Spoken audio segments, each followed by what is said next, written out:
తమిళనాడు దివంగత ముఖ్యమంత్రి జయలలిత మరణం తర్వాత జరిగిన రాజకీయ పరిణామాలపై ఆమె నెచ్చెలి వికే శశికళ మొదటిసారిగా మౌనం వీడారు. రామనాథపురంలో జరిగిన ఓ కార్యక్రమంలో మాట్లాడుతూ జయలలిత రాజకీయ ఎదుగుదలలో తన పాత్ర మొదలు ఎడప్పాడి పళనిస్వామిని ముఖ్యమంత్రిని చేయడం వరకు అనేక కీలక విషయాలను వెల్లడించారు.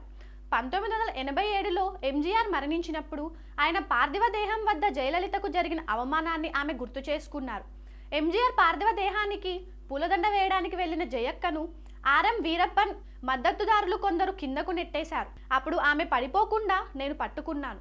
అవమానంతో రాజకీయాలే వద్దన్న ఆమెకు ధైర్యం చెప్పి ముఖ్యమంత్రిని చేస్తానని నాడే శపథం చేశాను అని శశికళ తెలిపారు. జయలలిత మరణంపై జరిగిన కుట్రపూరిత ప్రచారం తనను తీవ్రంగా బాధించిందని ఆమె ఆవేదన వ్యక్తం చేశారు. 72 రోజుల చికిత్స తర్వాత ఆమె కోలుకున్నారు.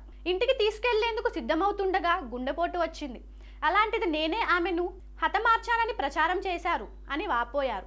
మరణాంతరం ఎమ్మెల్యేలంతా తనను సీఎం కావాలని కోరినా తాను పన్నీర్ సెల్వంకు అవకాశం ఇచ్చానని శశికళ చెప్పారు. అయితే ఆయనపై ఫిర్యాదులు రావడంతో తానే బాధ్యతలు చేపట్టాలనుకున్నానని, కానీ గవర్నర్ అందుబాటులో లేకపోవడం, కోర్టు తీర్పు వంటి పరిణామాల వల్ల అది సాధ్యపడలేదని వివరించారు.